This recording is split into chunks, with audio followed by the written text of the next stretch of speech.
Recently, I stumbled across the most incredible sales pitch, and it comes from none other than Mark Cuban, owner of the Dallas Mavericks. What's interesting about this is Mark Cuban, I didn't know this, bought the Dallas Mavericks when they were at an all-time low, and I'm actually going to let him explain it himself. It was one of the worst franchises in basketball history. Let's take a watch. Look, when I took over the Mavs, we had been voted, the only award we had won was we were voted the worst professional sports franchise of the 90s. Guys don't want to be there. Quite an accolade. Oh yeah, we were really bad. We weren't marginally bad. We were really bad. So here's Mark Cuban, owner of the Dallas Mavericks, and he has one of the worst performing teams in franchise history. What would you do if you were him?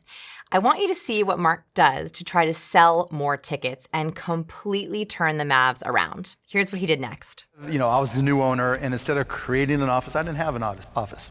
And this was in January of 2000.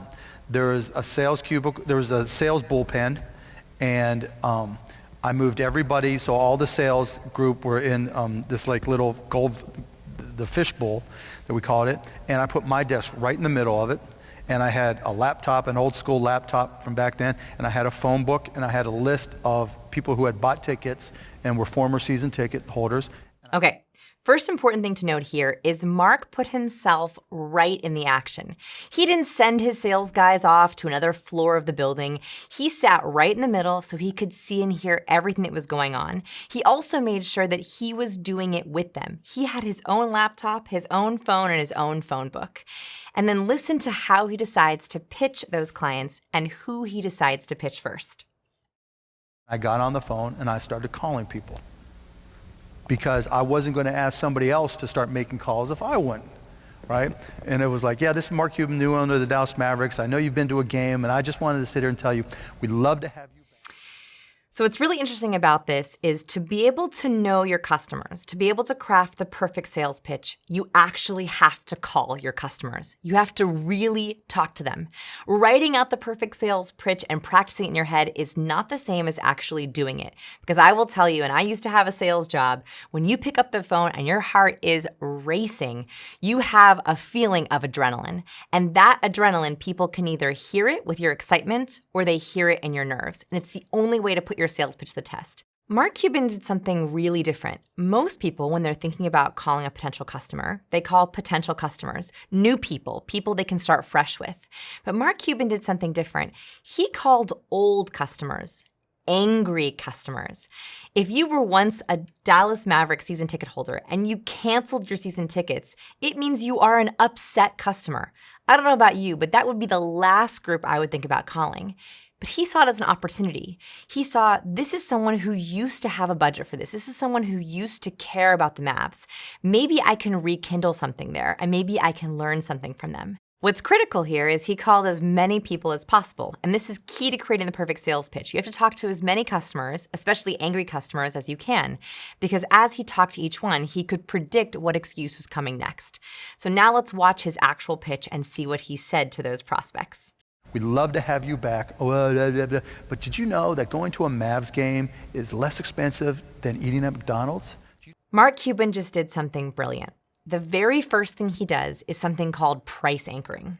So he references that going to a Mavs game is even less than the cost of going to McDonald's. And this is really important. When you think of going to McDonald's, you usually think of affordable or inexpensive. When you think of basketball tickets, you usually think the opposite, expensive.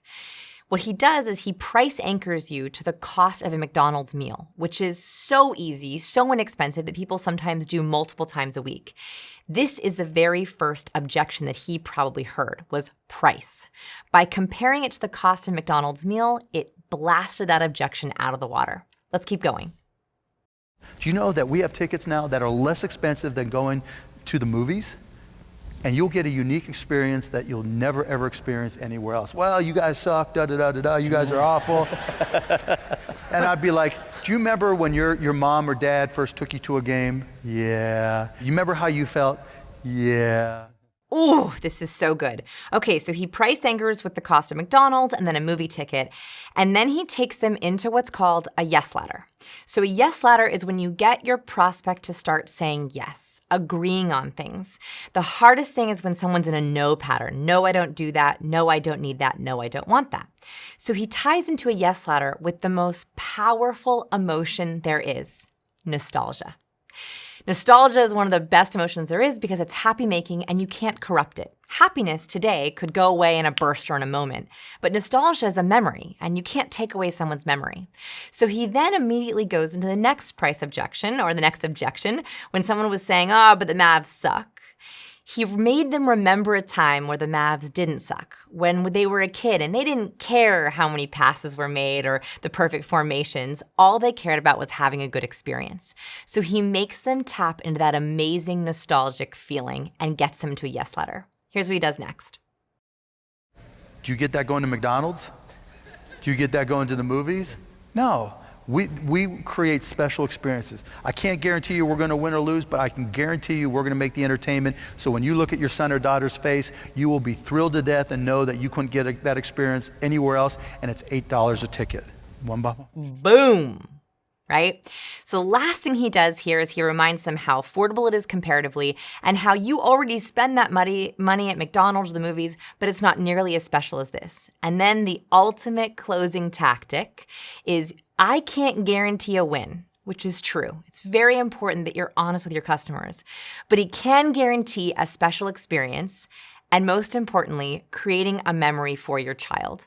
Most parents I know, me especially, would do anything to create a memory for their child. So all of a sudden, he makes the memory more expensive. And here's what happens. And it sure helped that we won games, right? But we realized what we were selling, right? We weren't selling basketball. We were selling, it was more like a wedding. You know, they were playing like the cool music at the time in the 90s. I don't know, Belle Biv DeVoe, you know, LL Cool J. Poison. But I mean, I told him we're immediately changing the music, and to this day we do the same way. I want the music to be more like a wedding. You know, think about the things you remember at a wedding. You remember Aunt Susie getting drunk and dancing with, you know, goth Jimmy, you know, and that's what makes a great wedding, and that's what makes a great basketball game. So what he does here, the very last thing, is he makes sure that the actual experience is incredible. And this is how you craft the perfect sales pitch. You start off with talking to real customers, ideally angry customers, and putting yourself right in the action. And then you try to think of your customers' objections, especially if they're price objections. Always try to price anchor them so they can see the value of the cost of the experience.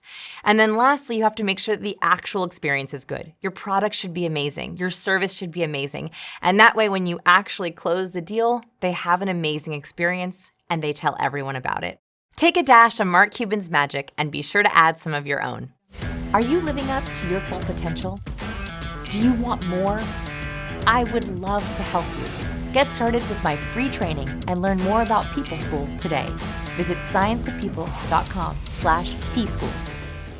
I have lots more sales tips you should know about. Be sure to subscribe to our channel to get our next videos and learn more. And if you like this video, give it a like.